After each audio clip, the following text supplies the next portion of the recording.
Hi guys, good morning. Today is January 18. So, samahan nyo akong pasyalan ang aking munting farm at ang aking mga tanim. So, guys, ito yung aking tanim na ampalaya. As you can see, konti na lang yung bunga niya kasi medyo matanda na rin siya. And kaka-harvest lang din namin the other day. Ayan. Pero marami pa rin siyang bunga. Maliliit nga lang. So, Saturday ay harvest na naman nga natin. So, ito ang aking ampalaya. So, tara naman dun sa aking silihan. So, ayan lang ang aking ampalaya ay medyo konti lang din. And itong aking talong ay sili din ay konti lang din yung naitanim ko. 3 lines lang din siya. So, ayan, makikita nyo yung kanyang bunga ay medyo marami-rami din. Sabado din ang harvest natin dito. Sabay-sabay ako nag-harvest ng aking mga tanim na ampalaya, sili, upo, talong. So, ayan. Ito ang aking chili green. So, ayan.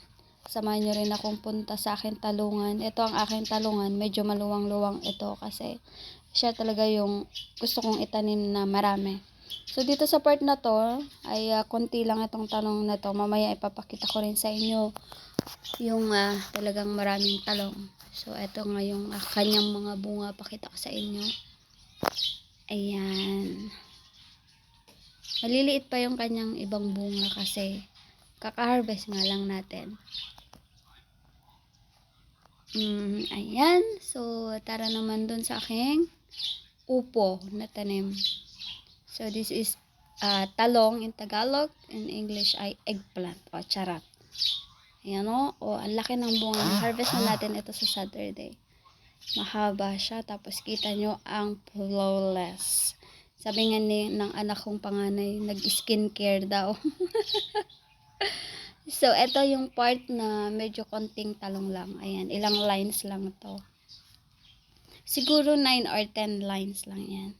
So, ito naman yung aking tanim na upo. Ayan, kita nyo ang daming bunga. Hindi pa siya yung totally na nagbunga talaga siya ng marami kasi bata pa to. So, maybe by February, yan, talagang yan na yung karamihan niya ng bunga. Ayan o, ang daming nakalawit. Harvest na din to sa Saturday. Yan, ang daming bunga. Alam mo yun, nakakatawa pag gising mo sa umaga ay dediretso ka dito, makikita mo tong mga tanim mo na to. Gaya ito isa, nasa baba malapit na siyang sumayad dun sa lupa. So, ayan, ang aking upo ay ang daming nakalawit na bunga. Yan, dami. Daming pera. Charot. Yan o, nakakatuwa yung papasyalan mo sila dyan araw-araw. Tanggal ng mga patay na dahon, ganyan.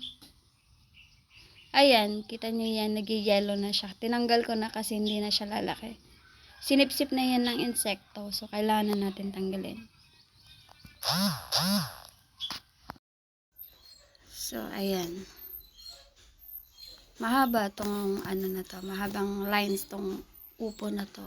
5 lines lang to, pero ang dami niyang bunga, ang kapal.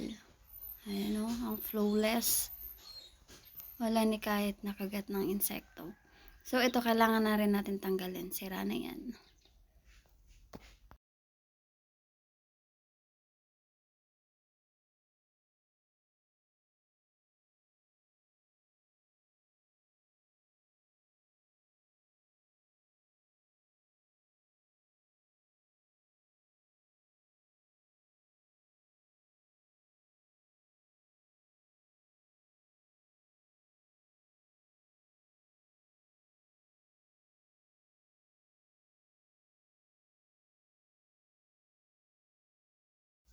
So, ayan yung aking upuhan. Puntahan naman natin yung aking talungan na talagang sobrang dami.